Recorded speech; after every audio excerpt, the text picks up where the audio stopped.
Hello, hello, hello, hello, hello. It's good to see you. Say hello.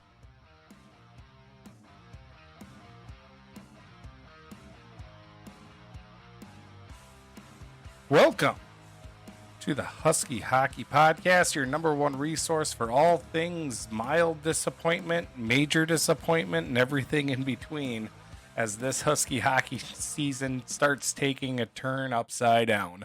I'm Weldie, sitting here with Andrew. Let's just dive right into Miami. Andrew, I'm going to have a question for you just right off the bat. We had the weekend getting swept up in Duluth. We have this weekend here.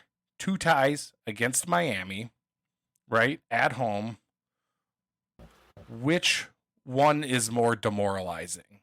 If you were to rank these two, gut check, bottom of the barrel Miami getting 2 ties at home, or going out to Minnesota Duluth and getting swept? Which feels worse in deep down in the depths of your gut? I think it's a tough question. I actually think they played worse against Miami, and I don't know if that equals demoralizing, but I think it's a worse result. The points obviously are different, but and it looks to be better. But for the Miami series, getting 4 points there, but considering the opponent, considering the home ice advantage. This was bad, and the way they played was not good as well. And so I'm not. Yeah, they're both bad. I don't know if I really want to rate worse, but I guess I just did. So just not good. Not good. Yeah, and that's where I was kind of struggling with too, even trying to find an answer. I mean, because we're looking at both instances, and 4 points out of 6 doesn't sound that terrible. But I mean, when you get to the fact that, you were in Penrose contention not too long ago, that's a pipe dream now. That's gone. That's evaporated. And now the fact that you're going up against a team who got shellacked last week against North Dakota, and you just end up, playing worse. I mean, I expected a little bit of a fight, a little bit of a bounce back from this team, and we just didn't get it this weekend. And it's just puzzling to me, considering how well the first part of the year, we were against adversity. And now it's just all of that, fight. We just kind of look lethargic, and it's tough to watch. It really is. I'm gonna. We're 3 minutes into the podcast. I'm gonna big brain it right away. I'm gonna get the big brain out of the way. Boom, I think St. Cloud would have been better off losing one of these games for 2 reasons. Okay. One, the wake up call would have been more apparent. As you said, 4 out of 6 points. It's deceiving. It gives you, I think, too much of a sense of comfort, or even accomplishment, because I don't think you deserved the majority of the points this weekend. So I think had you have lost one of these games, I think it would have focused you more to the task at hand, as far as we got some stuff that we really need to work on. And 2, the other reason that I think they'd rather lose is I think that they're better dropping in the pairwise. This team, if they're going to make a run in the tournament, they're definitely doing that. So I want more. They're at 7 right now. I think a 3 or a 4 seed is the best position for this team to compete in the NCAA tournament. Most people, I'm the idiot who thinks that you can't really gauge that the NCAA tournament is not the ultimate gauge of who's the better program.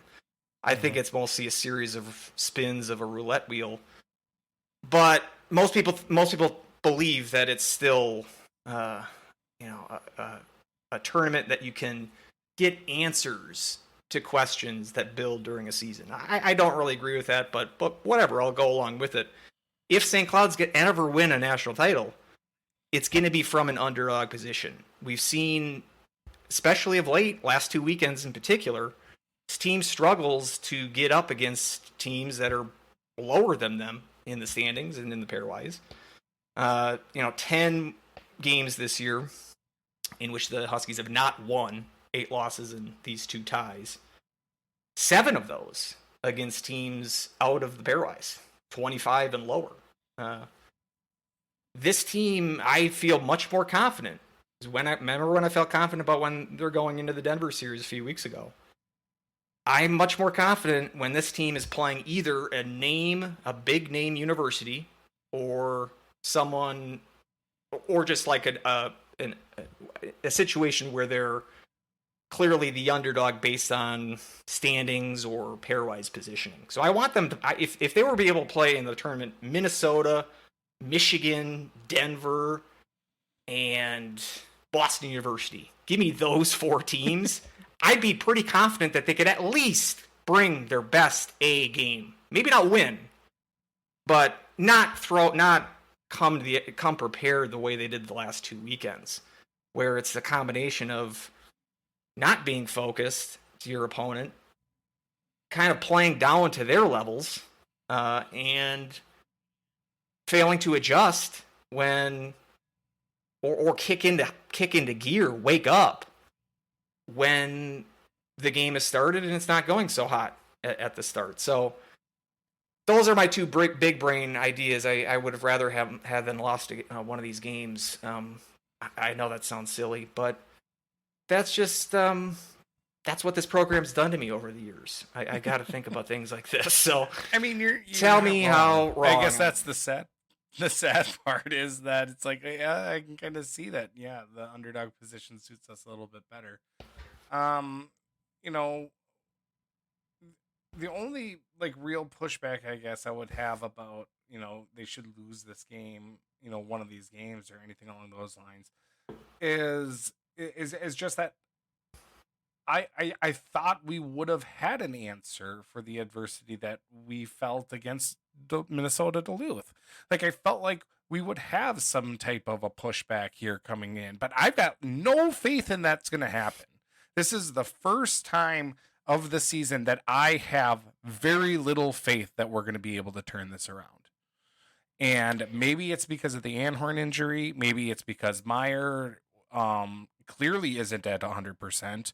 I don't know if Peart is at 100% over last weekend either. So I don't know if he was sick or if he's injured or nagging, something like that. But I mean, I thought, Meyer wasn't there that often. I thought Peart was terrible, especially 3-on-3. In overtime, he gave up a couple of really big chances and didn't do that great on the power play moving the puck, which we'll definitely talk about that 5-on-3 there on Friday. But it's just that now what was our strength here has become just a big hole for this team. And obviously losing 2 veteran guys or having, losing one and then the other not being at 100% for whatever reason, it's, you're just letting 30 shots both nights against this Miami team who hasn't had any type of offensive prowess against any other team other than St. Cloud. And not to say even, they didn't score a 5-on-5 goal all weekend. So it's like, again, we're doing this kind of to ourselves. And it's just, I don't know. I just thought we would come up with a little more tenacity here for this series. And just to see us just kind of like that Buffy the Vampire Slayer. I don't know if you were a big Buffy fan, but there's the musical episode where Buffy's just going through the motions. And that's, just kind of how it felt like is just this team is just kind of showing up. And it's not, I don't think it's like us being overconfident. It's just, I don't know what it is. It's just, it was just kind of flat lethargic play. And we haven't been able to play our game. Micah Miller said that as well, that we just stopped playing our game and we've stopped for the last 4 games now. It's like, I don't know what Denver did to us, but everything collapsed just right after that. Well, quick correction. They did score 2 5-on-5 goals. Both, though, I can see where you're making that mistake because they were both immediately after power plays or a 4-on-4 situation in the first goal. The Spellacy goal in the first period on Friday was right after a 4-on-4 opportunity. Oh, no. Like 10 seconds after. I'm sorry, I wasn't clear. We didn't let in a 5-on-5 goal all weekend. Thank you. Because I thought when I heard 0 for 8 on the power play, I'm like, that's wrong. Someone said it on the TV that they were 0 for 8 on the Friday game. I'm like, no, I thought one of those was the power play, but it was the Miettinen goals 3 seconds after the power play ended. So essentially it kind of was because they didn't have their fifth guy on the ice at that point. But yeah. So I wanted to fact check that just for sure. But no, you are correct that no 5-on-5 goals for Miami all weekend, which is impressive. And I do like St. Cloud as a 5-on-5 team. It's just their special teams have been really struggling of late. And this was a bad weekend for the power play in particular. 1 for 13, I believe, all told on the weekend. Some of those were very short power plays, but you had that basically full 2-minute 5-on-3 that you mentioned, and just several opportunities. And here's the thing. And I got a little bit into this. I got with Eric Zamora, who's who works with the Norsemen too, so he's not able to watch as many games. But we were kind of going back and forth, and like, okay, I'm gonna contradict myself here, and whatever, who cares? Take it up with our complaint department. But I want Micah Miller on the power play, and my point of him going 2 for 2 in the shootouts when apparently no one else could short, which we'll talk about that shootout as well. But my whole point was like I think he just has a fantastic shot that we just don't utilize. And instead we have Salquist there on the half board, and like he was out there on that 5-on-3, and I think he coughed it up twice.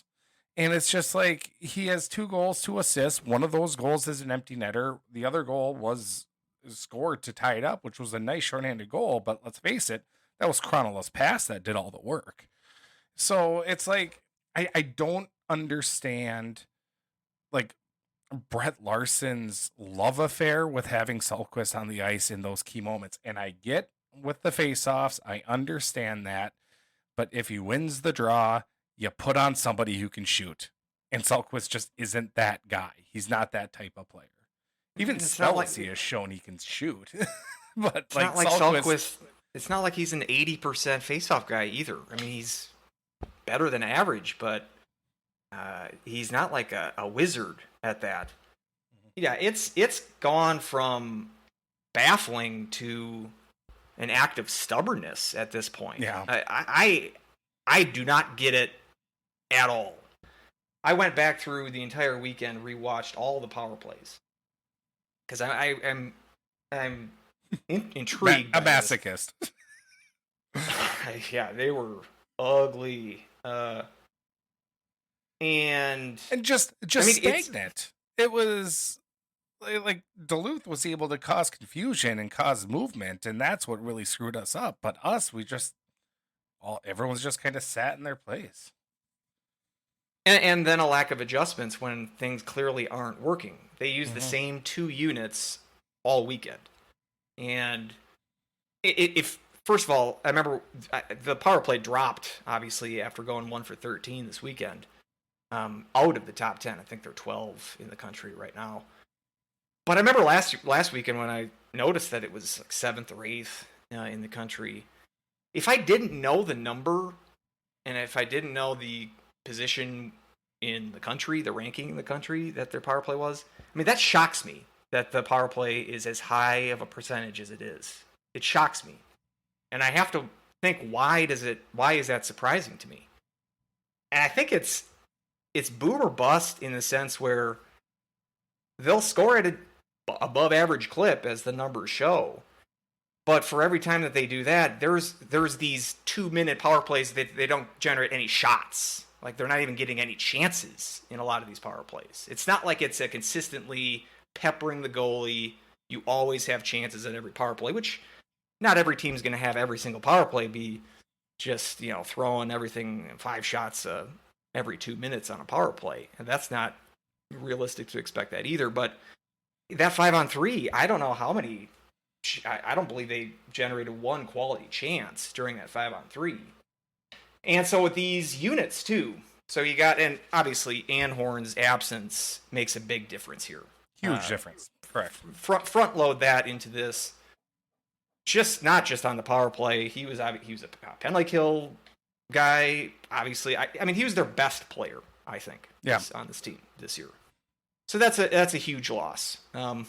But that's what happens in sports. You have to make adjustments to things like that during a season. So I do hope there's time, but I did want to front load that, as that's a big part of these recent struggles, or at least the struggles that I'm going to mention from this weekend. But so you got 2 units here that rotated, got around the even amount of ice time for all the power play action this weekend. And so their lines are Granola, Okabe, Sulquist, who's usually centering, and on most of the ones that he was on, he was playing a screener type in front. But there was, as you mentioned, a couple that he was on the wing, which really surprises me. And then with those 3, you got Meyer and Peart on the back end. I thought Meyer looked fine this weekend. I'm surprised that you still thought that he looked not quite 100%. But so you got 2D on that unit. Yeah, I think he looked fine. That's the thing. Is like, I'm used to Meyer looking good. I thought he looked fine. Yeah, especially in comparison to Peart and Lutke too. I think has sort of become like a Peart Jr. in the fact that he's a little sloppy lately. And so he's not looked his best either. Whereas Meyer's, I think, been pretty steady. That second unit, Cruikshank, Kupka, and Ingram, and Miettinen. Then you have Ingram and Treyball. Ingram's not really playing a true point position, but he is playing the deepest. He's like either point or the high slot position.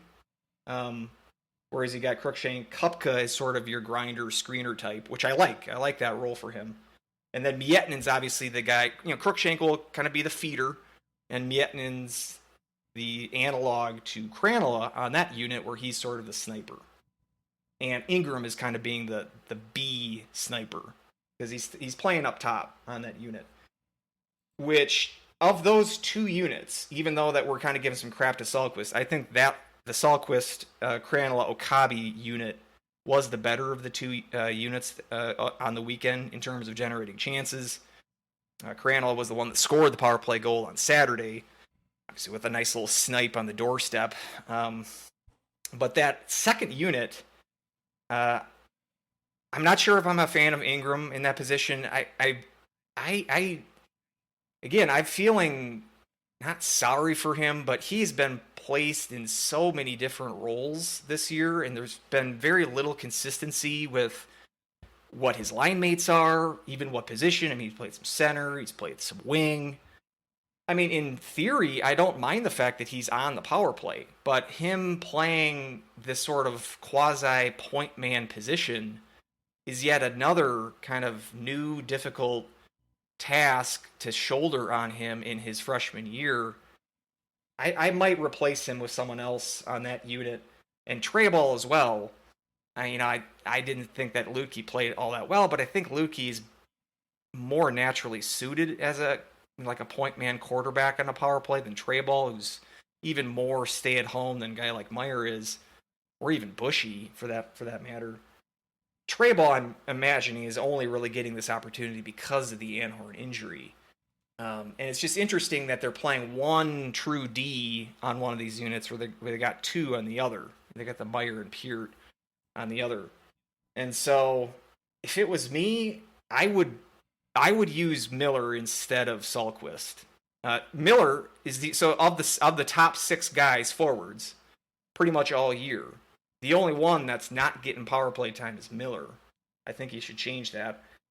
Again, Sulquist, I'm not doubting he's not. I'm not saying he's loafing it or he's not giving an effort. He's just not producing, and I'm not sure exactly what his role is. I don't believe he's a great screener, park in front of the net, get a greasy kind of goal. If you're looking for that, Spalacy's better at that role, I believe. Plus, Spalacy's decent on the face-off circle. I even think a guy like Rosborough I would prefer to Sulquist. If Salquist was producing, and this is his second year here, 11 career points, I'm not sure what is screaming to give Salquist so much of an opportunity here. And so that, again, it's getting to a point beyond confusing to me. I'm getting kind of angry about it. And so I would replace Miller, or at least, I mean, if put Miller out with Cruikshank and Kupka, those are his regular line mates. I realize that you want Miet. I like the idea of splitting up Mietin and Krannila between the two units because they're both used in similar role on these power plays. So I'm not saying put Mietin with Krannila and Okabe on the power play, but either replace Miller with Ingram, just put him with the Cruikshank Kupka line, or have him be a third guy on that Krannila Okabe line and have Krannila take the draws on the power play situations. And I would probably swap out Lutke with Treyball. Either that, or maybe if you want to put Lutke, keep Cruikshank, Kupka, and Mietin, and then just put Lutke with Treyball instead of having just one D, have two, but have one be kind of an offensive-minded one and have one have a stay-at-home type of guy, just as insurance for a Lutke turnover or Peart-esque turnover. So I'm not just complaining about the power play. I am trying to give some suggestions as what I would do. And the fact that you go 0 for 8 on Friday, and then you trot out the same exact units on Saturday, that's what frustrates me, is inability to really be willing to change things up when they're not working. And I think, again... And then not only that, it was the whole team. Like, there were 0 changes made from Friday's lineup to Saturday. And it's like, what did you see in Friday's lineup that was like, oh yeah, all these people should go the exact same time again? Like, something needed to change. This is the first time I think that I've actually questioned some of Larson's decision, other than just like when it comes to like the power play stuff. But it was like I would have liked to see some new skaters out there to try to generate maybe something a little bit more, firepower, or and I didn't think anybody like played so standout on Friday that they needed to go ahead and put them back out on Saturday. But going back to the power play, I just want to make a point that this is where I feel like it might be hypocritical, because I mean, it's not like Miller's lighting up the stat sheet. Obviously he only has 2 goals on the season, and none since November. I think his last goal was back on November 11th, I think, against Western Michigan. So, I mean, it's true. 10 points is more than 4, though. I mean, and that's the thing, is that, when I was looking at the shootouts, and like, I mean, those shots were just powerful laser shots that were just accurate. And I think that's what we're missing on the power play. And I don't think Salquist gives that to you. And so, and none of that, but just not even trying it. And I don't even think in our career we've even seen Miller on the power play. He's always been a penalty kill only type of guy.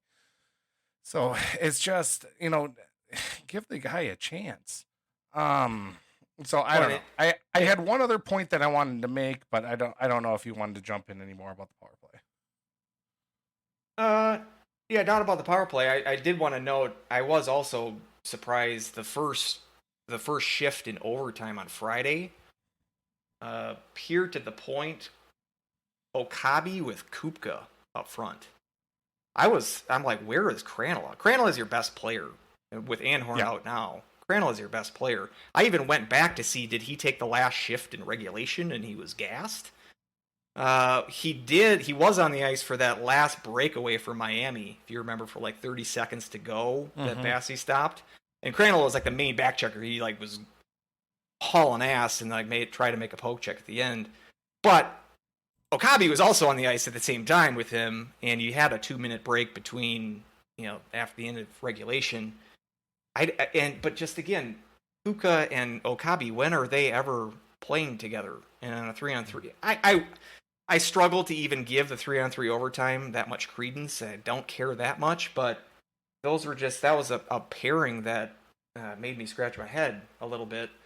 And then I don't know, maybe the plan was to get Cranola some time with Okabe like later on, and it all kind of was screwed up because he took a penalty right away or there was a penalty right away in overtime, and then a 4-on-4 situation. So you really couldn't plan out 3-on-3 couplings basically that entire overtime. So yeah, it's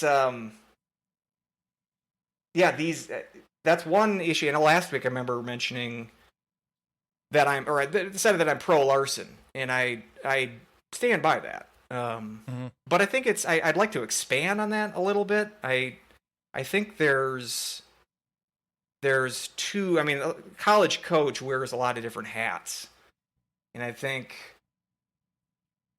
comparing it to the pros, a college hockey coach is essentially the GM and the coach, because he's assembling the roster as well as coaching the roster.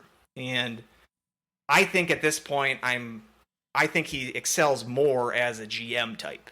I think he's a very good recruiter. He's kept that up. This is his 5th year, and not only I think is he kept up his recruiting, the traditional sense of the word, but he's I thought played the transfer portal quite well, particularly this year.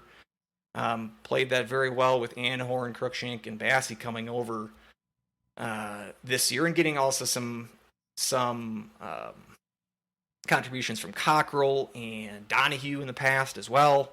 So from the assembling the roster angle, I think he's above average, and I think that's key. That means a lot, I think, in this conversation. And then also just like the intangibles and how players buy into him.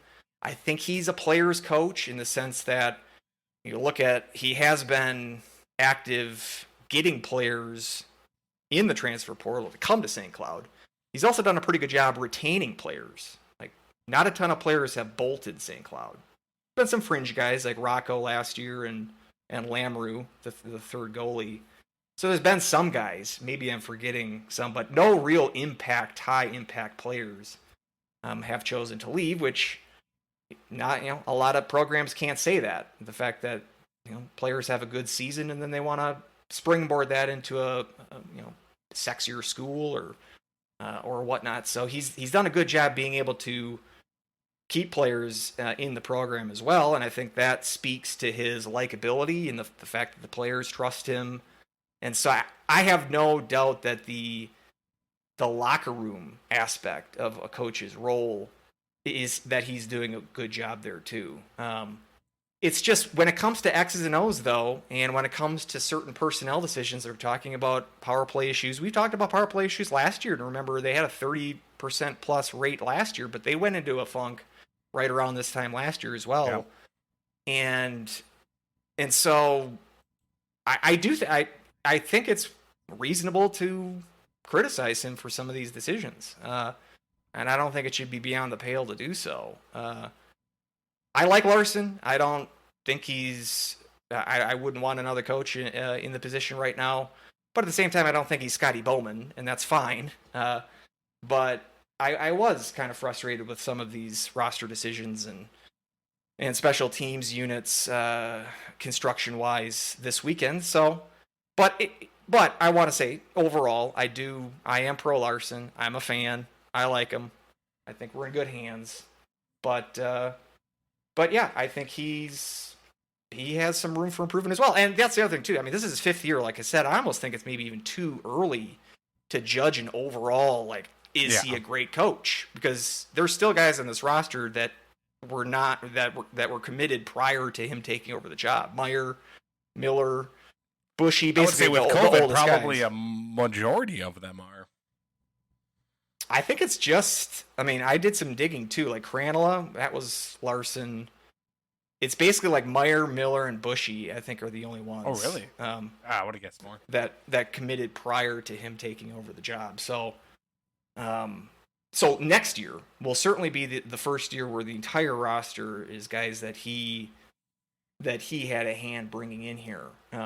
And obviously to his assistants as well, Shayak and Oliver in the past, now Enga, and everyone that he's worked under, they obviously have a hand in recruiting too. It's not just Larson doing all that work. It's got some help, thank goodness. Yeah. But I think the staff is doing a good job, particularly from a recruiting standpoint, and I think largely from X's and O's. I think he's not losing games. I don't think he's a bad coach, like an in-game coach, but there are struggles with making adjustments, and I think some of these, like I said, special teams assignments can be a little frustrating at times, but I did want to kind of throw that out there. Yeah, I mean, I agree. I think especially in college with recruiting cycles and whatnot, it's you got to give more time to accurately kind of assess everything.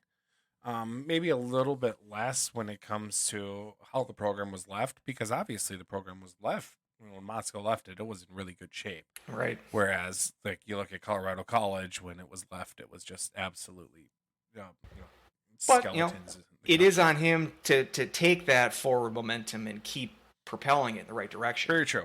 Very true. And he has done that.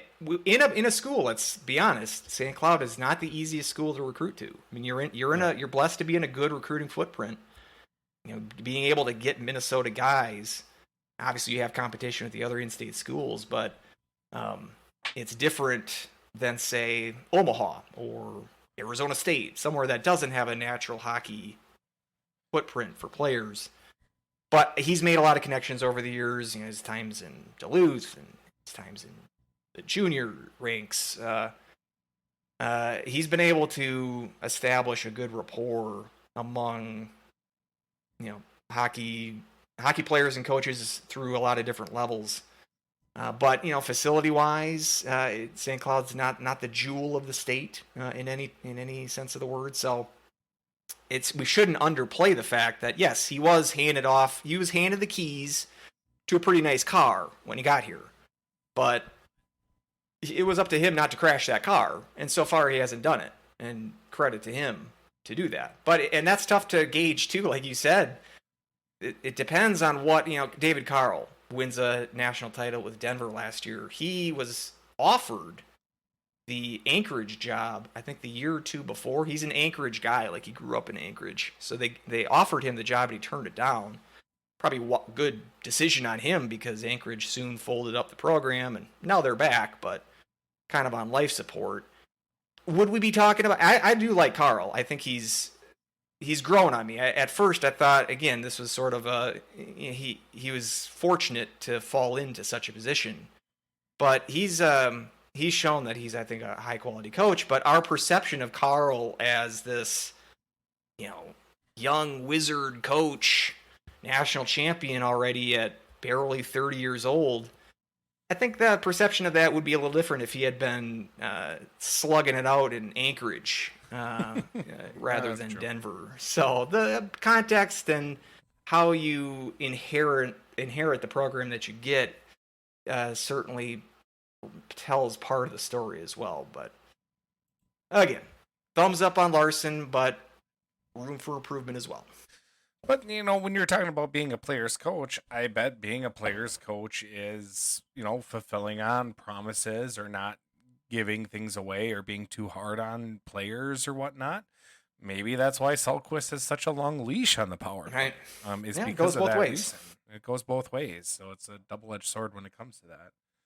So yeah, and not being able to get up for some of these games or playing down to the opponents like we've been mentioning. I mean, part of that is the onus is on the players as well. I mean, the captains, in order to motivate their players, that plays a factor in it too. So it's not just the coach's responsibility to shake up the team. It's just important that someone's doing that. And I'm not saying that's not happening. Very difficult for us to gauge that. We're not in the locker room. But it's fun to speculate, though. It is. That's why we have this podcast. I've always, said last year, I think he'd get one flipping the buffet table. You get one of those a year. You can't overdo it. Yeah. I'm not even sure if he's a one flip guy. If he hasn't done it, maybe you get swept in North Dakota. That was my nickname in flip college. Was a one flip guy. I was so good at tippy cup. That was just I cheated. The thing is, I'm not sure if you're kidding. And that's no, I'm not. I was so good, but I cheated. Here is how you do it. By the way, here's how you want to cheat it. If you want to cheap it, Tippy Cup, is keep your non-hand like hovering right by, so it like might accidentally graze your hand, so you can go ahead and just have it set up and be like, nope, I didn't touch it. What are you talking about? I mean, that's so that's my trick right there. So yeah, my non-hand, and then you're able to kind of guide it into where you're sitting. It's like perfect, go. It's like, oh, I'm so good at that. No, I cheated. So, we didn't go like goal by goal as we normally do, probably because it'll be really incredibly as we normally do. We're always we're sprawling in every direction. There's no structure here. I really wanted to say, I can't remember what goal it was. I think it was the first goal maybe on Friday, where it was just a lack of effort by us. And I think it was Miettinen was just staring at the puck, where it was like 3 Huskies were staring in the crease and Miami was able to bat it in. It was just like give a little bit of effort there, guys.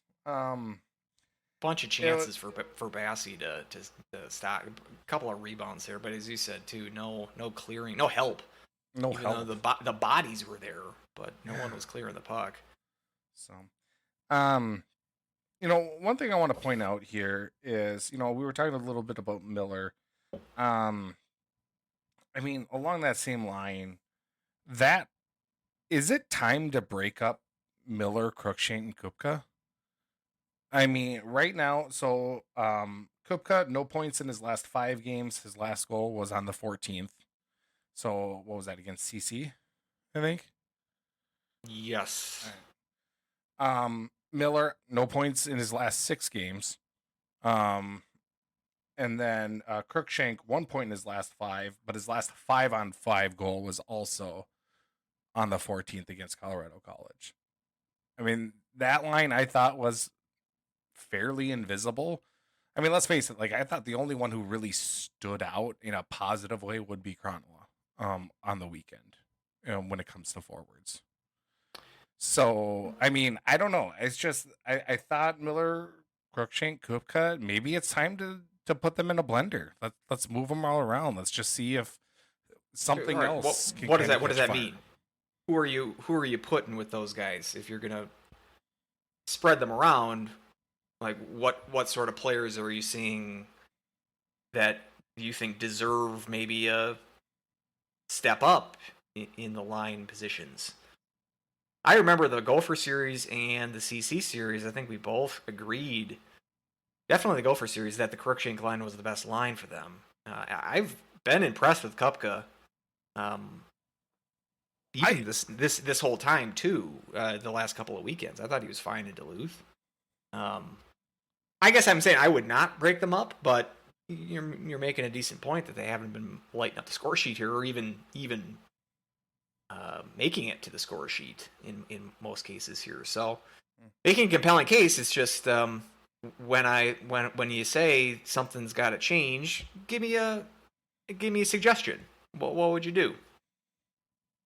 I mean, putting someone on a line with Cruikshank, that's a promotion for a guy like Rogers. Sure. Or, someone, whoever that you put Okabe there, flip Okabe, and put Miller with Cronulla. See what happens there. That could be a feisty line. That could be a fun line. So that would be Miettinen, Cronulla, and Miller. Yeah, if you want Miettinen there, I kind of would rather have Miettinen back down to where he was with Ingram.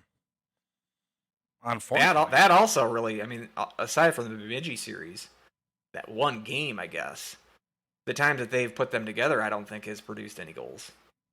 So I don't know if that's the Miettinen Ingram pairing. Miettinen Ingram?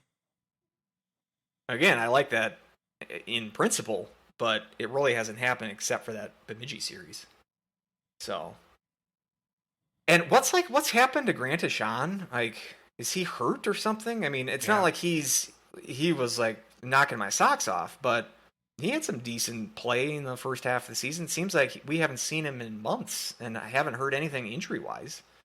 A coin went a couple of months before cracking the lineup again and scoring a goal in Duluth, kind of a greasy goal, but I mean he's been back in the lineup. You had Molinar. Sean's last game Molinar was this week. December 10th against Miami. So nothing in the second half. Maybe there's an injury there. Again, it's these bottom six guys that we're talking about have been sort of cycled through, Rogers and whatnot. Rogers has been playing better. He had that good Denver series. We've both been more impressed with Spellacy, the last couple of months, to the point where I would think about putting him on the power play as well. I think he plays that greaser type, or he fits that role, I think, better than Sahlquist does. And Rosborough has been impressive as well. If even though he might not be lighting up the score sheet either, I think he's been a nice sort of energy forward for the team as well. So Rosborough had a couple of times when I was like, when did this guy get so fast? Yeah. He was he's got some jump to him, that 6'4" frame that he has. I'm not sure. I think he played. I mean, he's got center experience. I don't know if they've really played him much there this year. Maybe that St. Thomas game, the first game of the year, I can remember him taking some draws. But he's a guy that could take a face-off for you as well. So, they've got some options. It's not like we got Wayne Gretzky knocking at the door here, not getting playing time. But that's true. But it's these kind of things you go 0 for 8 on the power play on Friday, and let's say 0 for 5, because a lot of those were 15-second power plays. So let's just say 0 for 5. But still, you had a two-man advantage for one of those. A full two-man advantage, it just wasn't. Where you didn't have any chances. And now I watched all these, and then I went to the Ustro advanced metrics. We were talking about that last weekend because I wanted to see how they're counting shot attempts in the power play. They, in principle, are supposed to separate those out from even strength. All they listed was 2 shots on goal on the power play on Friday. That's wrong. They didn't list any shot attempts. They just listed the shots on goal. They had more than 2, but it wasn't that much more than 2. And I was more interested to know what the shot attempts were, and they didn't list them because I was just saying I don't think they really generated much shot attempts. You had that one play where they finally pass it over to Sahlquist, and he's got a wide open look on the right side, and he takes a second, and then tries to force it in the middle with Okabe. He's got 2 guys right around him, and it results in no shot attempt. And it's just if you're on a power play, you have to have a defined role. I think there is some movement, and it is a bit of jazz out there, but I think you got to get the fact of if you have an opportunity like that, you got to have a guy that's willing to shoot. I get the whole, I don't want to be a selfish player. You got an open look. Don't try to pass it to the guy that's got some coverage on him. You have the open look. Take it. You might not score. I'd rather you throw a decent shot on net there than try to force thread a needle and don't even get a shot attempt and then have a Miami get a clear on that. I believe that was on the 5-on-3. And that was just a killer. There was another point where Sahlquist, I think it was a poor call, but he was called for a high stick, playing the puck with a high stick. Oh, God. It looked like it was low. But again, another killer where it just stops the play and don't even make it easy. Don't put that to the ref to decide whether or not it was high stick. Just let the puck drop in front of you and then continue on cycling the play there. It's just those were killers. And again, I hate he wasn't lumping being it on pressured at Sahlquist, all, but right. So we promised we were going to talk about the shootout, or I promised, just because again I apparently hate myself. I don't think I've witnessed a worse shootout in the history of anything. Just the amount of just flubbed chances on overhandling, and I don't know if it was bad ice or what the issue was. But it was, we had 4 or 5 people just go down, try to over stick handle. It was just easy. Bassey did come up huge, but a couple of times also they were pretty weak shot chances as well. It's like, what are we doing? half the total attempts didn't even get a shot on goal, or 60% got shots. Like the other 40 either flubbed it, didn't even get a shot off, or flung it wide or high. It was an embarrassing, like, it's not just in a hockey sense. It was like an embarrassing sports event. Like, this is right. Exhibit A as to why shootouts suck. Sorry. I know I'm uncool. I don't like the shootout and yelling. That's actually the norm. That's actually the norm, is to not like the shootout. But I mean, again, why is Miller number 10 on the list? Sahlquist under Sahlquist, under Rogers. I mean, it was like Meyer. Yeah, it's like, what do you like? Finally, when Micah came out, I did yell at my TV. Finally, finally, you give him a chance. And I know he's been snake bitten, and I know he only has 2 on the year, but we've seen him be able to make those shots before. And sure enough, he goes 2 for 2 and gets both of them. So, to really seal the 4 points here for the Huskies, but just an embarrassing display there on the shootout. So who do you have for your player of the weekend? We didn't really talk about him much, and we didn't really talk about the Saturday game really in particular. Maybe that's for the best, because a lot of it was the same, as we mentioned, kind of the same lineup, even down to the goaltenders. Yes. And this is the first time this year that Bassey gets both starts, which was mildly surprising. I mean, I thought both goalies played pretty bad in Duluth. I did think Castor was worse than Bassey, but Bassey didn't play all that well either. I wonder if it was the 10 saves that kind of was like Larson was like, okay, you can go again on Saturday. Again, making coaching decisions based off shootouts. I guess you're advocating it because you want Miller to step up in the role that he's had based on the shootout goals. So maybe it's not crazy, but I'm basing it on the shot that he has, not necessarily that. No, I'm on your side. I'm on your side. Rewind the podcast and me pontificating about 2 options for putting Miller on any one of these units, but not just the shootouts. But I mean, there's a couple of. I mentioned the last minute breakaway for Miami. Yep. Is that Friday? Yeah, it was Friday.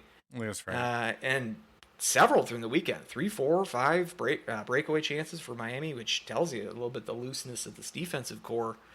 But Bassey was there to stop every one of them. Which on the flip side, I just want to say, again, we are a terrible odd man rush team. And that's so weird for us to say. I think we had plenty of chances on the odd man rush, and we just squandered. Well, and especially on Saturday. It was a 1-0 game. And you just knew. It's just like, if you're not going to be able to score a second one, and then when they pull the goalie, it's like you got to pop in an empty netter here, because it was the least surprising empty or extra attacker goal for Miami there to tie it up at the end. It's just the inability to add on, against a struggling team was a real killer there. I still had faith we were going to do it, which was maybe my fault, but I still had faith, even as it was 1-0. All right, we're going to pop it in an empty netter, 2-0 win. That wasn't really that good of a 2-0 win, but I'll take it. And then, of course, they tied, and I'm like, of course this happens. Yeah, and so there was, and I did quibble with that first goal from Miami on Friday with Bassey, but overall, I do think Bassey was very good this weekend. And I'm wondering how the goaltending is going to be. I got the bye week coming up, so you don't have to make a decision right away, but do you go back to one guy gets one night when you play North Dakota coming up here? I'm not sure. The fact that there is a bye week might sort of preclude any sort of momentum that Bassey's can continue just to get 2 nights in a weekend. I don't know. We'll see. But I think he definitely stepped up here and played very well. I'll say that Pearson played well for Miami as well. It was a good battle of the goaltenders this weekend. But I'm going to give it to Bassey. And part of it, too, I think, is kind of lifetime Oscar winner philosophy here because he hasn't played a full weekend this year. I really haven't had a good opportunity to give him the POW, and cumulatively through that first half. That's right. Pacinoing it because there was a lot of great Bassey performances. 3-4 shutouts before this weekend that I think you can add that factor to why I'm gonna award the POW to Bassey this weekend. How about you? Well, it is, I guess, sponsored unofficially by Go Huskies Woo, and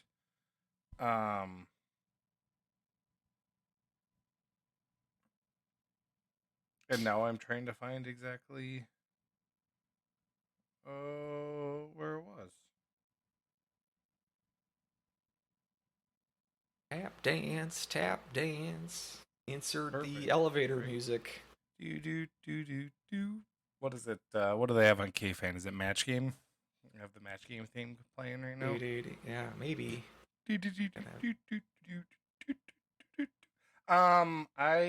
Okay, yeah, he says Bassey as well. And he got an assist, too. I forgot to mention that. I think I forgot. I didn't notice that. Which goal was it? That was Mietinen's goal. Mietinen's goal, yeah. The one that was right after the power play. Yep. I missed that one. He was thought strong overall and the least of our issue. And obviously in the shootout, going 12 for 12 on saves is pretty impressive. Yeah. And it's a clean sweep for Bassey. Although I do feel he did get a little bit rattled there in Saturday's game, or like at the end of Saturday's. I felt like he was calm and in position for most of the game, and then as they pulled the extra attacker, I felt he did get a little bit rattled and a little helter-skelter in there, and it was out of position, and obviously we didn't clear when we had the chance, and therefore we kind of let 3 points walk away there. And really, obviously, most importantly, the pairwise implications.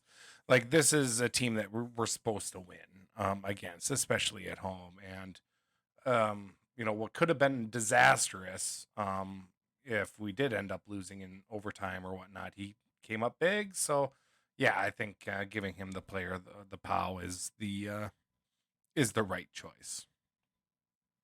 Now, you had mentioned you think that the Penrose is a pipe dream. I think that was your exact quote. The chances of a Penrose you don't see it anymore. We'll have to rewind the tape.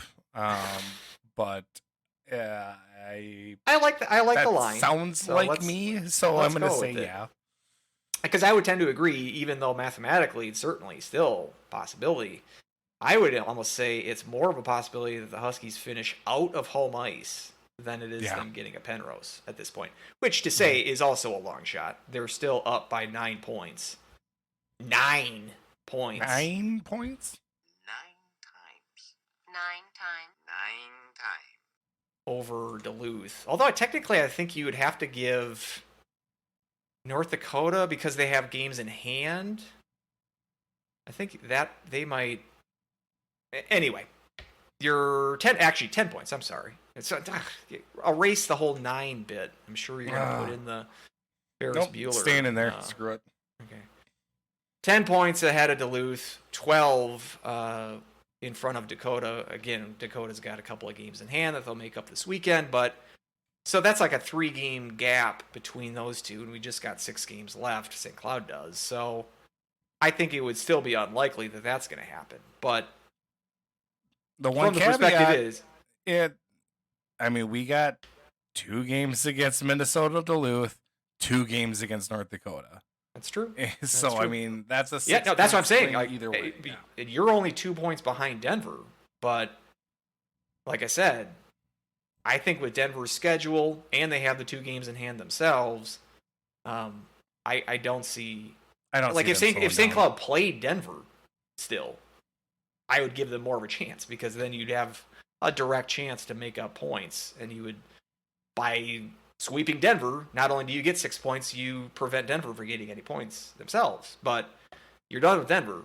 And right now, technically third place, they're tied with Western, but right now Western has one more regulation win, so if the season would end today, Western would actually have the tiebreaker on St. Cloud, and if Omaha gets one win next weekend, they play at home against CC, so I would say that that's likely that they're at least going to get one win. St. Cloud would be in third place, or would be in fourth place. So we were a couple of weeks ago after the Denver series first place. Now we're thinking at fourth place, which was both of our preseason predictions all season. We're kind of like, we were so wrong on that. We might be right dead on after the dust settles. We'll see. I mean, we've still got time, and you certainly have the ability to take care of hopping Omaha, because you play them coming up. But done with Western, done with Denver. Those are the other two teams that are above you right now. So, yeah, I think that the Penrose, it is not. I don't think St. Cloud's going to win it this year. And you got to kind of fend off a couple of hard-charging teams. Although, again, Duluth just got swept to Western. Any momentum they may have had after sweeping the Huskies might be dead again after a home sweep to the Broncos. And who knows what team North Dakota is going to show up. They got Denver this weekend, which should be a decent series. So still got to keep the eyes on the prize here. At least you got to wrap up home ice. And to think that we go from, 3 weeks span of driver's seat in the Penrose to let's hold off Duluth so we get home ice. It's a little I'm getting whiplash from the from the difference there. So let's look then nationally when it comes to the national tournament picture. Here we are for sinkers and floaters, and I guess I'll leave it up to you. Do you want to just talk about any other results kind of piqued your interest over the weekend in the national scene, or do you just want me to go right into sinkers and we can kind of touch on the weekend at hand? Yeah, I mentioned just NCHC wise, mentioned that Western 5 out of 6 points in Duluth. Good weekend for them. Colorado College ended up scoring on Magnus Corona, breaking a long shutout streak. I correct myself. I said he had 4 shutouts last year against CC and then 1 this year. He actually had 3 shutouts last year. They put their backup in the last game against CC. But Corona got a shutout the previous season. So it was 5 straight shutouts versus CC for him, but it actually spanned 3 separate seasons, actually. Gotcha. So, quick fact check. But he did give up a goal. However, it was a penalty shot. So he still hasn't, I guess, given up a... Yeah, it was. It was a very good... He's got a couple of highlight reel goals this year. He had that one against Omaha earlier this year. He's an impressive player for them. But Denver taking care of business there against a rival. I wonder what it's like having teams that take care of business. I mean, I bet that's nice. I guess I don't get that. I don't get that luxury. That's right. So we kind of summed up the NCHC situation there with our little Penrose talk, and where St. Cloud fits into that. It's just more so than any of the standings. You got to start winning games. I mean, 4-game winless streak right now. I haven't won a road game in this calendar year. I haven't won a road game since Miami, that first Miami game back in early December.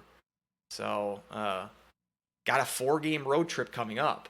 I'm not going to call it a season-defining road trip because we're hoping that there's NCAA tournament games coming. But seeing as this team's been struggling on the road, and particularly struggling on the road against these two teams, you haven't won in North Dakota against North Dakota in several seasons. You just got swept by Omaha last year. out there. So that's not not a place that you've won recently as well. So this will be a gut check for the Huskies, and kind of totaling up, going over Larson's era, his last 4 years, 27, 25, and 7. So basically a 500 team in the second half. The last 4 years. Very good second half in his first year, except for the last 2 games, which he lost. We're not going to mention those, but the last 4 years, it's been kind of he's been building out really good first halves. The second halves, however, have been more of a 500-ish story. So hopefully that can right the ship and turn it around here. But this will be a very tough, I think, 4-game stretch coming up, and we'll preview that more in depth next week. Obviously, you got the bye week this weekend, but just wanted to throw it out there because it's essentially going to be playoff hockey here on out. That's right. Because Duluth and North Dakota, they're playing for their lives here. Right. But Western Michigan again took care of business against Minnesota Duluth, whereas the Huskies haven't been able to take care of business here as of late. Mild controversy within the whole pairwise that got the UConn AD all up in arms about they're gonna throw out all games that Stonehill played. So they're not going to be factoring in the pairwise anymore. And apparently UConn's AD took to Twitter and was unhappy with that decision, that they were making those changes. And, now it's not going to, well, I can't even remember all what was said, but he was upset that now there'll be no need to play those types of smaller teams, and we're not going to, and I don't know, it's a whole big non-issue because Stonehill obviously is only played a handful of Division I games, and including them in the pairwise is kind of weird anyway. And if we include them, UConn's RPI drops anyway, so I don't know why the UConn AD was so upset about it in the first place. So it was just kind of a bizarre exchange on Twitter. Yeah, I read 2 articles on CHN that were essentially these exasperating, we have to cover this. It was that, and then it was the Connecticut tournament. There was a rumor that Quinnipiac was keeping other schools' fans out of the building because they hosted it, which apparently was sourced from Twitter. If it's sourced on Twitter, it's a non-story. Ignore it. Twitter is a bar, and the people who flock it are drunks at a bar. You don't source stories from bar drunks. That's what Twitter is. So stop that. Stonehill should not have been in the pairwise. Shouldn't have been included in the pairwise. You can make the argument that they should have made that decision a long time ago, but it's a non-issue, and I don't care who is making an ass of themselves on Twitter, because everybody does. That's what Twitter is. So I will say I did check out Stonehill. They played Long Island this weekend, and they played those games on ESPN Plus, like afternoon games, and I was around, and so I watched them. And yeah, not only are they not officially a D1 team according to Pairwise, but they don't look like a D3 team either. 9-3 and 9-1, I believe, were the scores. Even like their uniforms look like a knockoff of a real team.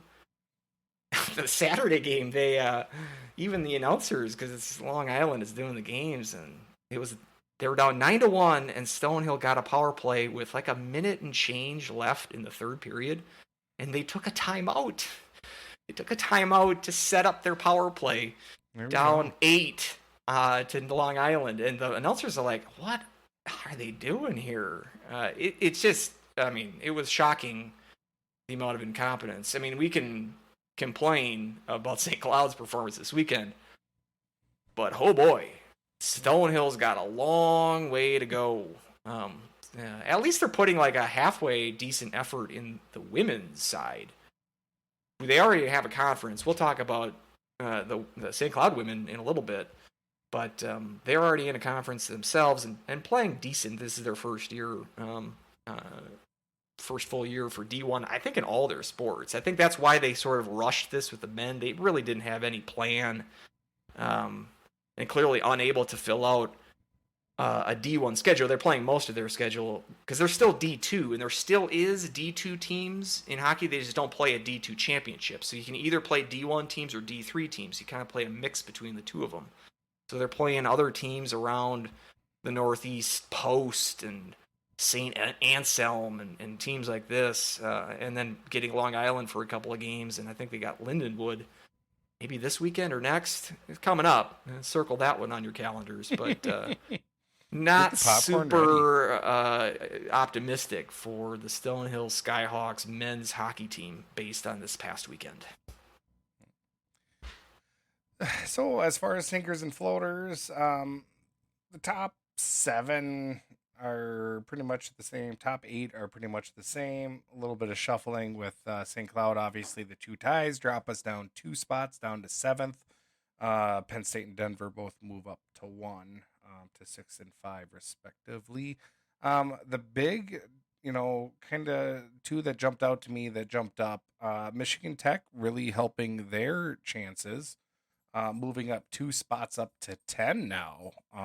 So, I might want to go ahead and just pat myself on the back because I did predict their rise. Granted, I predicted them to win the title. I didn't really predict them or the CCHA title. I did not predict them to,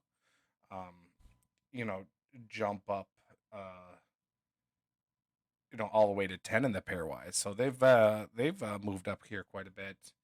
And Michigan State had a big weekend too, moving, they've been ping-ponging around that bubble here. They moved up 4 spots now at 14. Still not obviously safe there at 14, but they helped their chance quite a bit. Yeah, so good weekend for you because you both had those teams in our Predict the Field. I do. I still don't feel good about Michigan State, but... Yeah, they sweep Notre Dame, who's back under 500. But there we go. 17 now. It's going to say also Michigan they State. They dropped to 17. That was the big sinker there for them dropping really out of bubble area down to 17. I mean, it's still on the bubble. Yeah. And I still think the Wisconsin rule has I was going to think that maybe Michigan State has a chance to be Wisconsined out, but they're at 15, 13, and 2. I don't think they can, if they lose, if they go 0-3 and 1, I believe they have 4 more conference games left, and then their tournament. They're not going to be in the top 15 if they continue to lose based on what they've done in the last couple of weeks. Yeah. Whereas Notre Dame, I believe they play Michigan this weekend.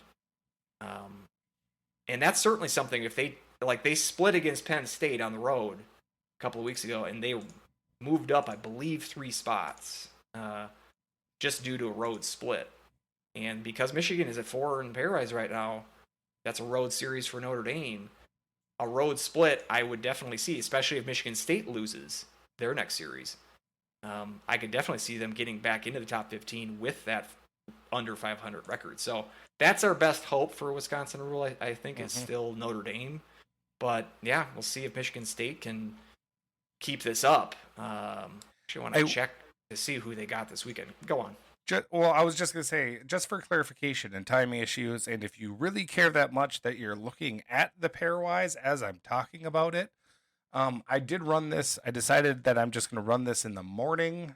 So this will not have any Beanpot implications. So well, it's wrapping up. It's 4 minutes to go, and Northeastern's winning that game, and would affect things because BU's at 3, and it would help Northeastern. Obviously, it'll go final by the time we're done here, so we can update that.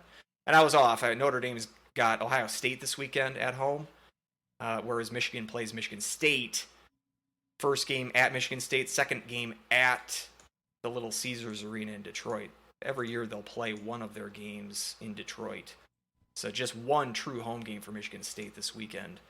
But then I believe the next weekend is when Notre Dame plays at Michigan. So because Notre Dame's got Ohio State, who's also top 10 pairwise, and then Michigan as well, still on the schedule, they have the opportunity that they can rise based on splits because they're playing high pairwise teams themselves. Sure. And so it still is a possibility with them, but also keep an eye on Michigan State. Right now, 5 teams in the Big Ten in the field, and you still got Notre Dame right there at 17. So certainly something to keep an eye on. Yeah, and then also like with Michigan Tech's ascension, Minnesota State kind of hanging around again. Like power is definitely still in the West.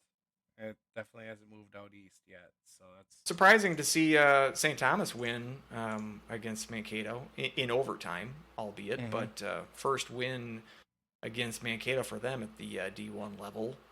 And I did want to touch on Michigan Tech. I agree that they have been pretty impressive here, and I've got to think that their goaltender Pietola, I believe he's got 8 shutouts now. I'm thinking he might have inside track on the Richter this year. I'm gonna call it February 6th. I'll say Blake Pietola is going to be the Richter winner this year. 19-7-3, 187 goals against with a .932 save percentage. Is it 8 shutouts? Perhaps does he have 9? Ooh, nope, just 8.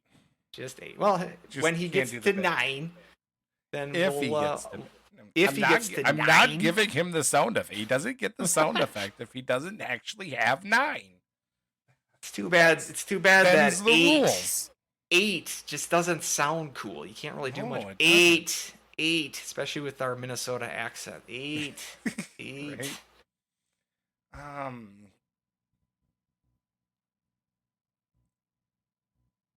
Just looking at overall Michigan Tech right now, they lost to St. Thomas, so that was kind of a little bit of a stumble there. They had a couple of bad losses. I believe they lost to Lake State too earlier in the year.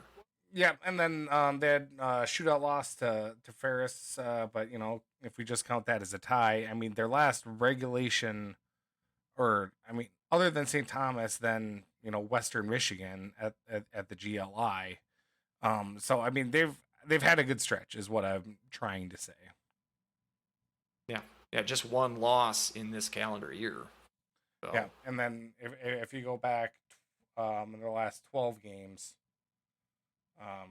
only 2 losses and 1 tie officially. So, and at Mankato to end the regular season the last weekend in February. Home against home against Bowling Green next, which is a 500 team. And then but I bet that Mankato series, I mean, just 1 point separates them right now in the standings. That series at Mankato might decide. Did they resurrect the Mason Cup? Is that the Penrose analog to in the CCHA? That's what it used to be back in the old CCHA. Whatever the conference regular season championship. Who knows? Whatever Don Lucia is going to award it that. It might be the Lucia Trophy. God, who knows? Why not name it after yourself? This is my conference. Well, I think the Hockey East still has the Lamarillo Trophy. That's their regular season champ, and I wonder if Lamarillo did that when he was still, because he was like Providence's coach for years. That would be such an ego move. Right? I'm gonna name it after me. They should have named the Penrose the Motzko Trophy. Like do it whoever won it the first year, then you name it after them for the remainder of it. Should have been playing for the Motzko Cup. Or it's just a rotating name, and it's just whatever your name. It's like a plaque, and it's just removable, and then so it's a new name for the last coach that won it. And they keep it in a van. And they have to keep it in a hand van it off. Yep, exactly. That's right. Depending on what type of minivan Patoli decides to buy that day. So, yeah, let's flip on over quick. Let's talk about St. Cloud State women's team.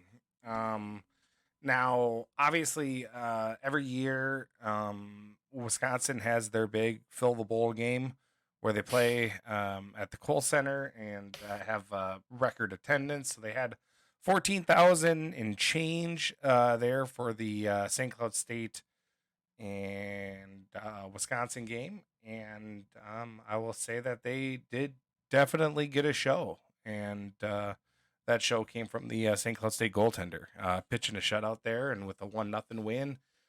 Big upset there. So big props up to that, to the women's team. And then Saturday, falling, but I mean, a 3-2. I mean, that was a tight game. So just a stellar weekend all around for the Huskies women's team. Were you able to catch any of those games? Yeah, caught the Friday game, or excuse me, the Saturday game. All of that actually. And I did not catch the Friday game. I'm gonna say, instead of fill the bowl, how about pack the bowl? I like that as far as a weed double entendre. Pack the bowl, dude. Going on the I can't even do it with a straight face, but do they? I don't even know. Does Wisconsin have legal weed? I don't think they do. You would know more than I would. I'm not in those Why would I know? Because you're closer. You're right next door. Oh, time zone away. But yeah, so just think about the marketing opportunity there. But so this was the second largest attendance at a women's game in history. The number one, the only time they cracked 15,000 college hockey. Yep. The only one larger than this was a 15,000 plus attendance, also at one of these fill the bowl games, also against St. Cloud State, 2017, I believe. I think I was looking at the list the NCAA had. I think the top 5 attendance records in NCAA are all Wisconsin games at the Kohl Center. So it's whenever, I think they've done this 8 times. I think the article that I read, and I wouldn't be surprised if all 8 are the top attendance marks in women's college hockey history. So really impressive to see that kind of turnout. I mean, that puts the men's attendance to shame for sure. And yeah, I got a bit of a break. St. Cloud did on that Friday game. There was a goal taken away from because of a good challenge. It was offsides that negated a Wisconsin goal. It would have been the tying goal. And fortunate to get a break there. And Saturday St. Cloud gets out to a lead with a 1-0, getting the first goal. Wisconsin amounting a 3-1 advantage, and then St. Cloud making it interesting with a Nyland goal late, about 5 minutes to go. Both nights pretty heavy outshot heavily by Wisconsin, 39-11 in those ranges. But as you mentioned, it's the goaltending for St. Cloud that's really carrying them, and it's a tandem here between Chobak and Ahola. This and so when they won women throughout the last, I mean, better part of a decade, I would say, have had like stunning goaltending. Yeah. Well, and I think that's a thing with the women's side right now is the goalies are just so damn good. I mean, we're going to be playing Duluth coming up here. Soderberg, who's the Bulldogs goalie, she's on like who's the tech guy? Pietla. He's on she's on a Pietla type season this year with 8-something shutouts herself, including one just this last game they played against Mankato. I believe it was a scoreless tie. Actually, I love those. But this especially this conference too, is just got some fantastic goaltenders, and I think it's still going to take a while for St. Cloud to get to a offensive parity with the top end of the conference.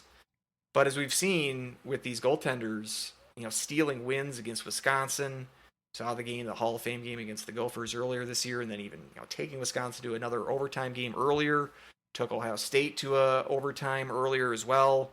And then you're just taking advantage, or you're taking care of business against teams underneath you.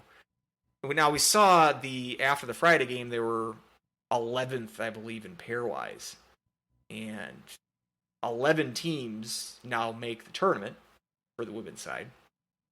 But so I was kind of interested to dig into this. This is a benefit of St. Cloud playing relevant hockey.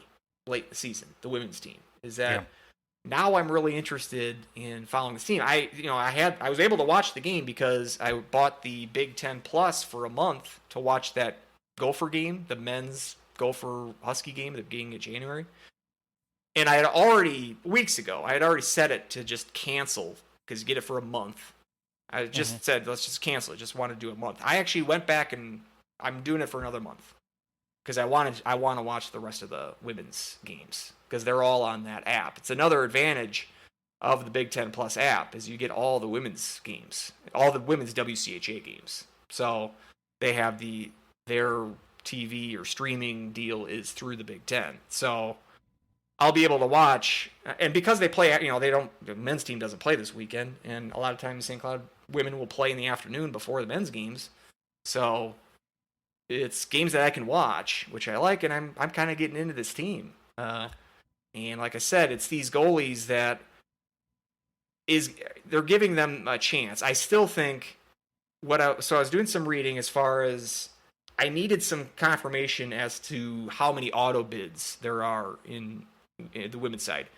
That Stonehill, I mentioned their women's team, the conference that they play in, Long Island as well, is called the Northeast Women's Hockey Alliance, NEWHA. That started a couple of years ago. Stonehill was a recent addition. I think it was 5 teams when they first started. It's also like is it St. Anselm or it might be St. Michael?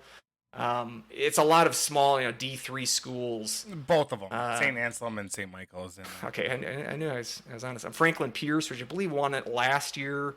Sacred Heart and Post, which is on Long Island as well. And so that started, I believe, in 2019, but they did not have an auto bid the first few years of the conference, which is a shame. I mean, as I said, like Franklin Pierce won their tournament last year, but because they didn't have auto bid, that did not mean that they made the tournament. But I was able to verify that they are getting an auto bid this year. So someone out of that conference, whoever wins their conference tournament, is going to be in the tournament. So now you have 5 auto bids. 5 conferences, so you have 5 auto bids. So that means you have 6 at-large spots. And I just want to go back quickly and just say the New England Women's Hockey Alliance. It's a pretty badass name for a conference. I just wish it was like... I like it. I need like a shorthand, like NUHA. Maybe that. Yeah, maybe it doesn't. NUHA. Okay, I was gonna say NIHA. Yeah, I like NUHA because it is kind of a mouthful. I like the alliance. I think I've spoken that conference name before, and I said association. I like alliance there rather than association. That's pretty cool. As the A. So anyway, they're going to get a team out of there. It means there's 6 at-large teams. Like if we were to change ours to the National Collegiate Hockey Alliance, God, that sounds even like more formidable. That's like, and it's closer to Nacho too, like Nacha.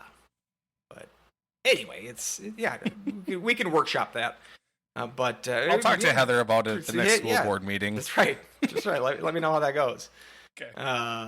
So 6 at-large teams are selected, so I was digging on USCHA. I mean, there's so little coverage of like national women's. I mean, we're fortunate the WCHA teams will have like dedicated beat reporters. But yeah, like let's talk about some of these NUHA teams. Franklin Pierce. Do you think that they have like a beat reporter that's telling us their games, or even Mercyhurst, who's like they've always been pretty good in the women's side, playing in the CHA. But it's just the coverage and just getting basic questions like the USCHO page, like the main women's page about the tournament, still says they just have the 4 auto bids. They say nothing about the NUHA. That's really catching on to me right now. There we go. So thanks again for that. But USCHO does have a writer, Nicole Haas, I'm going to say. Yep. Seems like she's really on finger on the pulse. I'm glad I found her because this was a non-robot that was knowledgeable about it. And so that's where I learned that she was very confident, very clear that the NUHA has an auto bid. So able to know that because of her write-up. But it's interesting that she's mentioning the Pairwise at one point, saying that, and I forwarded that article to you. I don't know if you got a chance to read it, but it was interesting because she was under the impression that right now you got Minnesota, Ohio State, Wisconsin, and Duluth. And the Pairwise are very strong in the Pairwise, and those are all obviously WCHA teams. And she mentioned at that point St. Cloud was 13th in the Pairwise. This is prior to their Wisconsin series, and which I said they moved up to 11. But she was saying how she had been hearing the buzz that she had been hearing is that it would be unlikely for the committee to grant 3 at-large teams to one conference, meaning those top 4 that I mentioned, Minnesota, Ohio State, Wisconsin, and Duluth. Is that adding a 4th at-large in St. Cloud is very much a stretch. Would be shocking, I think, is what her wordage was. So that leads me to believe that the Pairwise isn't used as dogmatically as it is in the men's side, and I don't know if that's in a effort to not have one super conference kind of dominate the tournament and allowing a second at large from like the Hockey East. It's kind of weird. So you got WCHA. I would say the next best conference, and it has been for the last several years, is ECAC. Yale right now is number 1 in Pairwise. Clarkson has won a couple of national titles of late.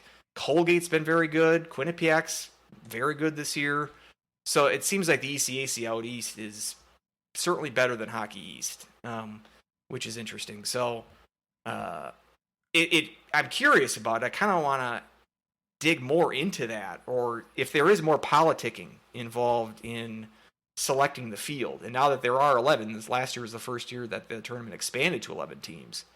But yeah, that's also the wrinkle, is that this is the first year that 11 teams are going to be in it. So, well, second year, last year was as well. I mean, but this will be the first. This will be the first year that you have the 5th auto bid as well. Yeah. So, which one of those teams, like CHA, a Long Island, the CHA gets an auto bid, and they only have 5 teams.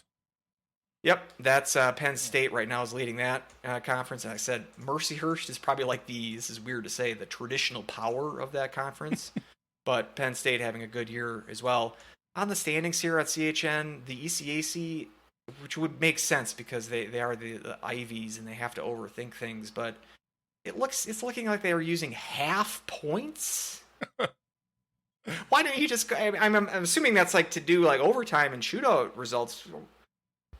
I'm assuming they're not using a 3-point system. I need more clarification. This is, again, I'm sort of getting into women's hockey. I've always sort of watched a game here or there, St. Cloud's, and I'll watch like the national title game and some of the tournament games, but I haven't certainly not been following it as closely as I do the men's side. And so these questions might be somewhat basic, and if you have any clarifications, please, by all means, email me, huskieshockeypodcast@gmail.com.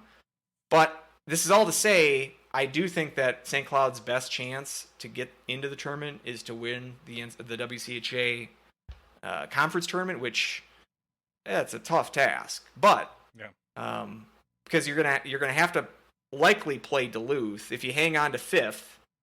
I mean, they play up in Duluth this weekend, and so you have an opportunity to catch up to Duluth, but you're 14 points behind. So even a sweep there, it's not even possible. They're 14 points behind. Yeah, they can't be 4th because they only have 2 weekends left in the regular season. So they're going to start the playoffs on the road, and Duluth is 10 points behind Wisconsin.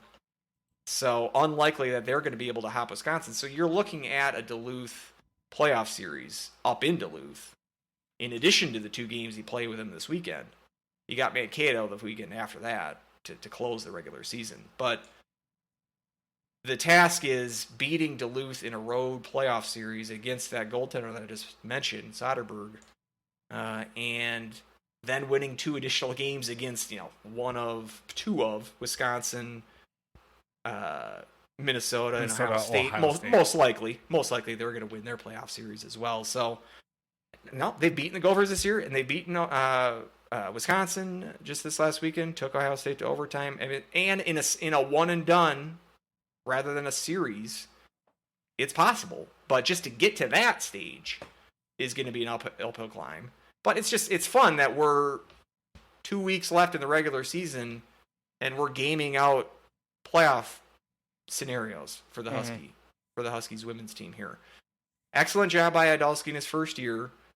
And again, you hope that this forward momentum, which he created, it's not like this is a Larson situation where he was granted into a team on the rise. Idalski seems to be solely responsible for kickstarting this team into relevance. And so all the props to him for that. But we hope that this is just the first start of that. We saw this kind of play out in North Dakota. We actually saw it didn't take that. It took them a couple years in North Dakota to get that program kickstarted. It was like a year or two of them being single-digit win seasons before North Dakota finally was relevant and then making national tournaments under him before they pulled the rug out of that program. So he's even surpassing the time frame that one reasonably could have expected when he took over St. Cloud. And it's just exciting late in the season here that we're able to watch some important games. And then also, yeah, the shot advantage might be lopsided in these games, but they're not getting blown out. I mean, other than that Minnesota game, that Minnesota series from December, they've been in pretty much every game this year. And then, like I said, taking care of business against the lower teams and being competitive and stealing some of these games against the powerhouses. It's really good to see, and I'm getting very much interested here. So excited to continue to watch this this development of this women's team. And not only that, but St. Cloud also the women's team just picked up kind of a big commitment. That Sydney Wolf had a nice write up on the Rink Live about with Grace Delmonico, who is the leading scorer of Gentry, who is one of the favorites there in the women's side. So I mean, she'll probably play at state.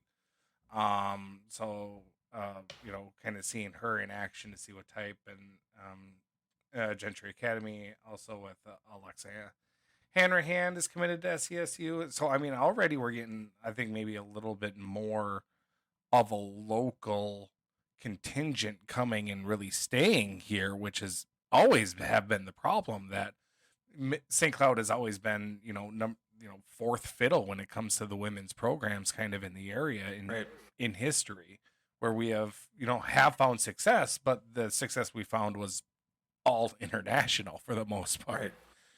Which obviously nothing bad about going international with it. But I mean, obviously, with women's hockey where it is right now, you want, areas of Minnesota kind of on lockdown, and I hope Podolsky is kind of getting to that a little more frequently with some of the big commitments coming here and playing. So yeah, I'm excited. I'm really excited to see where the future of this program goes. Indeed. All right, questions. So we've got a couple of them. Some we have answered, some we have not. Dan Jacobson, friend of the show, asks, a few weeks ago you mentioned a Connecticut college hockey tournament, or we talked about the Connecticut college hockey tournament, which Quinnipiac locked out fans allegedly, according to Twitter, right? But that was wrong, apparently. That was just an unfounded rumor. Again, with Connecticut involved, maybe it's just this AD who's just a drunken sailor on Twitter. There you go. Which two schools in Minnesota should go D1 so there can be an 8-team Minnesota men's college hockey tournament? Who do we need? Who do you need to make the jump? So obviously, Moorhead State, a while ago was trying to scratch up funds to go D1. Just have them pull the trigger. And St. John's, St. Cloud could always be the first matchup. No, it's got to be Johnny Tommy. Never mind. Yeah. St. John's and St. Thomas, have them be the first matchup. Have them kick off the tournament every year. There you go. Let's see if the where do you go when you get too drunk and have to get your stomach pumped? I forgot what that's called. Detox? Detox. There you go. See if Detox can handle another Johnny Tommy for old time's sake, right? When he said, "Where do you go when you're drunk?" I was gonna say Twitter, but that's Connecticut apparently. Yeah, that's right. I had actually an idea, thinking from a couple of weeks ago, and because we had Hockey Day in Minnesota, which has really kind of grown into a pretty decent event, hockey wise, in the state. So hear me out. Maybe you do like I don't think that a tournament with 6 teams just isn't feasible over a weekend. But how about you kind of crib the idea from Hockey Day? Maybe I think you do this early in the season, like October, November, maybe, because it's going to involve like an icebreaker play. Type? Maybe not the first weekend of the year, but maybe I don't think that would be ideal. Late October, early November. Johnny Tommy, first weekend of the year. And you do something where, so you have 6 teams, 3 of them are in the CCHA. You try to avoid non-conference, or you try to avoid conference matchups. So if there's 3 CCHA teams, you kind of have them play one of the others. And so you have, I'm thinking you do it a weekend, Saturday, Sunday, everyone gets one home game. So everyone gets a home game, and they're playing either a home and home, or you can cycle it through, I guess. Like, you don't have to, like, St. Cloud plays Bemidji the first day, and then Bemidji plays St. Cloud the second game. You could cycle through a different opponent if you wanted to. But everyone gets a we would play everyone Bemidji, gets a home and then game. the next day Bemidji would play like Duluth. Something like that, yes. Okay. But the thing is though, you spread the games out in isolation. So you play one game at 1 p.m. You play another game at 4. Play another game at 7, and you have Bally's or whoever they're going bankrupt, I think. So whoever the main like MSC, Fox Sports, you have one channel that covers it all day, and that's like College Hockey Day in Minnesota. But you don't play the games like at the same time. You spread them out so everyone has a chance to see each one of them. If you do it over 2 days, then everyone gets a home game out of it as well, and so you're spreading the love that way. You could really go hog wild and get women involved, and you get D3 involved if you wanted to.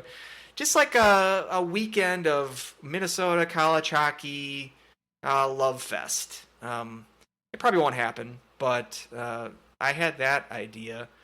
Oh, that's actually a really good idea. Like, I think Dan Jacobson was expecting us to make a Cobber reference about going D1 hockey, but no, you've actually got a full-fledged idea that's actually really good. Well, there's two things. So I'm thinking Saturday, Sunday because an afternoon game is involved. I think it'd be tough to do it on a Friday afternoon, except I'm just thinking now, Thanksgiving weekend. You do it Friday, Saturday, and just have a Friday afternoon game. Black Friday, everyone's turkey comb it out, and they're not working. And most teams aren't playing that weekend anyway. It's kind of a natural off weekend. So that might be a decent weekend to do it if you wanted to stick on Friday, Saturday, rather than doing a Saturday, Sunday. Because I think doing afternoon games works best on the weekends, Saturday, Sunday. And the other thing, too, is you don't want a situation where someone's playing at 7 p.m. one night and then 1 p.m. the next night. Like, so maybe whoever plays at 1 p.m., they just do that both days. Whoever's at 4 plays at 4 both days. You probably give the Gophers the night game because they're the Gophers and they're special and they get the prime time. Well, Motzko doesn't want to play at weird times anyway, so he'll make sure that doesn't happen. There's that as well. So, yeah, you could do that. But and the other kind of downside probably need to put in an extra day of rest there as well if we're going to have that on the line. So the other downside I'm thinking too is you have 2 days of it, might burn it out a little bit. Like, it might be better just do it one day. The thing there is 3 teams wouldn't have a home game out of it, but you could do it on a rotating basis. Just every other year you get a home game out of it. Don't do it where the Gophers get a home game every year, though. That's my only thing there. Gophers will have to go on the road eventually.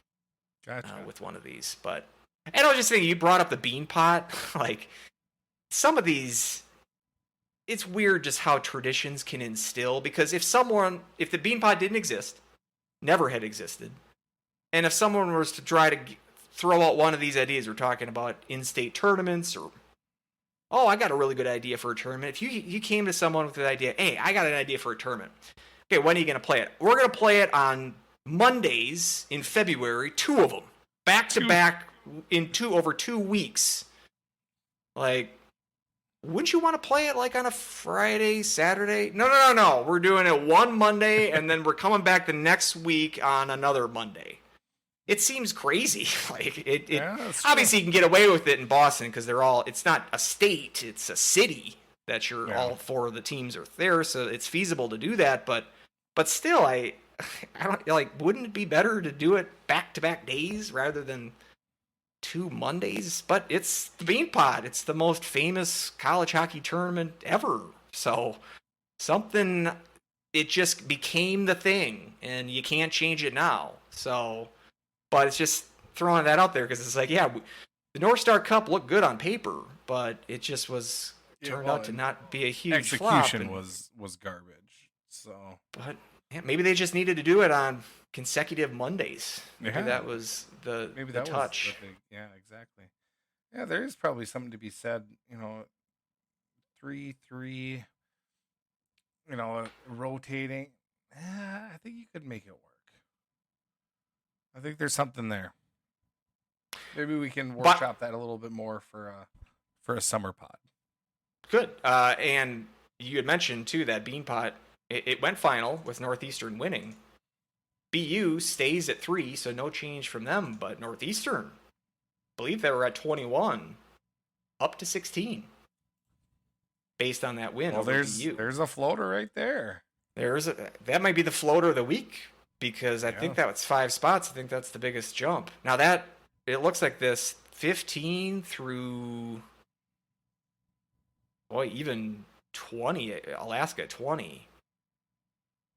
Very little separating that clump of teams. Connecticut to Alaska. Just percentage points. So, even Northeastern has a higher RPI than Connecticut, but they're actually below Connecticut for an odd reason. And so, that's that win really kind of vaulted Northeastern, who, as you mentioned, what was their bottom point? 44? They're somewhere in the 40s in early January. I don't know if you have your fancy chart at your ready disposal, but they were stalling. They were somewhere in the 40s, and now 16, which is not inside the line. 15 would be the line right now because RIT, or there was no Atlantic hockey team, I should say, in the top 16. RIT, they're at 18. But back up to 16, and so they're back in the picture. And with Levi, their goalie, throwing a shutout tonight against BU, if you get him, he gave up a goal. Sorry, 3-1. I knew it was 2-0 last time I checked, but BU did score a goal on him. But still, he's been playing very well as of late, which is largely responsible for their bump back into relevance. But quite the twist and turn kind of season for Northeastern, and we'll see if they can continue that upward trend. You're 44 on January 2nd is where they were. Right. So now where are they at right now? 16 according to CHN. 16, 21 to 16. In the matter of a podcast recording. So that's and almost happened. 30 spots in Pairwise in 34 days. Pretty crazy. Jeez, was it okay? Was it just the loss to Bentley that did it? Sacred Heart they also lost to. Sacred Heart I guess isn't as bad as Bentley is, but okay. So on the 19th, they were at 27, and then on the 2nd they were at 44. which would have been on the heels of a weekend losing at Bentley and at Harvard. I mean, Harvard's decent, but it probably was that Bentley. I mean, December lost at Union, at Sacred Heart, went to overtime to beat Long Island, and then lost at Bentley. Yeah, they lost 1, 3, 7. They lost 7 out of 9 at one stretch from November to that January 1st date, which is when they tanked. Or that was, they bottomed out at 44, but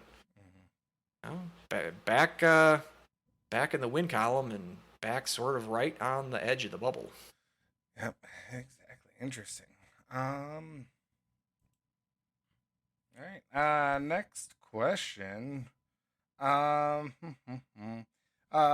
Chris Becker, why does this team seem to start slow so often? Certainly last 4 games, but I can count 10 where we were not in the game at the puck drop. Yeah, I agree. I don't know if I can count 10, but I mean, it's certainly up there. Obviously, the 2 North Dakota games jump out to mind as well. But I feel like this type of season where we're kind of mid in the beginning, in the opening part of the first period, and then I feel like we're a team that does make good mid-game adjustments in the second period, but I just haven't seen that the last couple of weekends.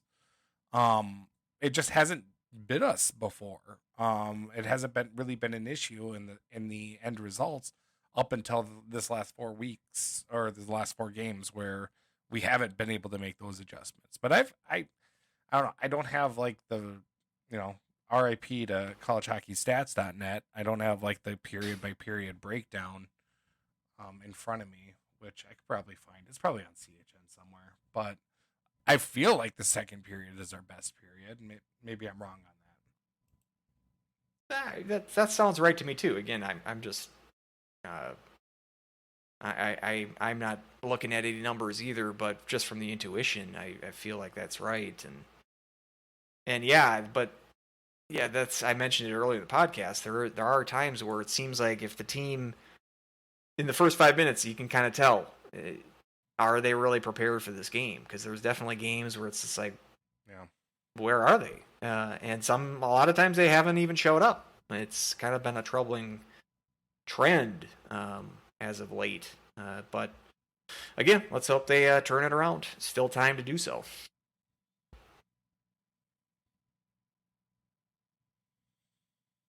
All right. I was able to find it. So second period is good. Third period is actually our best when it comes score by period. We outscore our opponents by 6 in the first period, 11 by the second period, and 17 in the third. I mean, that's generally a decent formula. Yeah.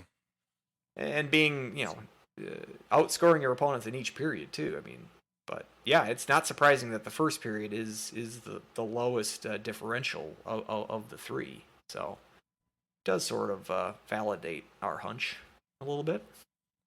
11-2-2 at home, 7-6 on the road, and we've got 4 road games coming up. So buckle up. Yeah. Aaron, what the actual F is wrong with our special teams? I think we kind of went over that. I guess we didn't go a lot over about the penalty kill, but I don't want to. I don't want to be depressed any more than I am. I will say that first, because it was a 4-on-4 goal. There was one opportunity for Miami. I'm bringing up the box score here to jog my memory, but where I did sort of see a box collapse a little bit, and there was some, it was the extra attacker goal. There was I can't remember who it was, but that Waldron who scored the empty netter or the extra attacker goal on Saturday to tie it, kind of left alone, and there was guys chasing another guy. Not Waldron. He was kind of left open, and he was the guy that on the doorstep picked up sort of a loose rebound, kind of a loose puck situation there. So not on a penalty kill per se. It was an extra tackle, so you were a man short. But I did think but again, they had 5 guys in the ice there too, so it's not a traditional kill situation. But I did think that was some lost coverage from there. But yeah, I mean, the kill didn't do terrible this weekend, but keep in mind that your opponent wasn't very good either. So yeah, it's we gave some suggestions as far as the power play goes, and of the 2 units, that's the one that's way better statistically. So just don't give up goals on the penalty kill. That's Right. that's the big key. Jeffrey Wood, thanks to Minnesota, Duluth, and Miami, targeted pressure on our defensemen is the game plan NCHC teams will use against the Huskies. True or false? That's not a bad theory. Yeah. You I know, mean, and- especially with, like we said, Peart had trouble. I mean, anytime I think he's under duress, I mean, that's where Anhorn kind of came in, like, with so much poise and so much patience, and he was able to make a lot of really good decision, which Alan Merrick, I guess his question, we can tie into it a little bit, is the loss of Anhorn a bigger loss than most of us realize? And I would say indubitably yes. I thought it was going to be a big loss. I didn't know how big of a loss it was going to be until these 4 games happened. Can you say indubitably 3 times fast? No, I was amazed I was able to say it once. That was good. Definitely not going to try Good. it I 3 was times. impressed too. Yeah. Yeah, I tried to say I didn't want to sugarcoat the fact that Anhorn's loss is gigantic. Perhaps it's surprising that the impact is so glaringly obvious so quickly. Yeah. We saw the Denver shutout, 2-0. That was without Anhorn. Maybe that sort of papered over the loss initially. It's like, hey, he's out of the lineup, but we still got a shutout. Well, the last 2 weekends, it's become, what was it, indubitably clear that Anhorn's absence here, and it's just it's frustrating because again, I don't think he was going to win the Hobie if he stayed healthy, but I think he was their best chance to be like a finalist. Agreed. And I thought he was the Hobie best aside, chance, to make the. I just think the best all-around player they had. And at the same sense, I don't want that to be the narrative of this season. Like, oh, Anhorn's missing, so woe is us. That's kind of what we saw with like the Twins this year. Like, oh God, the injuries. The world's out to get us. Woe is us, turning into Eeyore the donkey. There's still some depth on this team. There's still some talent. It is a huge loss, and I don't want to understate that. But I still think they have horses available to get the job done here. So I don't want them to use that as some sort of excuse. Try to get some motivation from it and get some guys to step up. Seeing Wiley getting some more action. Reiners has kind of become a staple in the lineup now. Zemer's kind of been the odd man out. Didn't see the ice this weekend, but we still got some guys wanting minutes.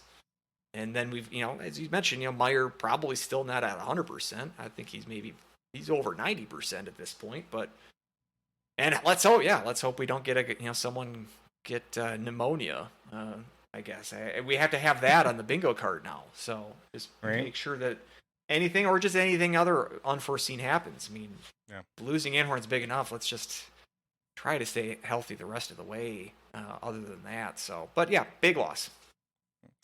And then going back to Jeffrey Wood's question, is that I feel like when this team does face like a big forecheck or whatnot, I think some of our players like Ludke this year, Peart, they just get a little panicky, or they try to do maybe a little bit too much, or they try to do things that worked at a lower level that definitely doesn't work in college hockey. So hopefully, I keep hoping that this is just going to be, you know, that they're going to learn, and it hasn't quite clicked for them yet.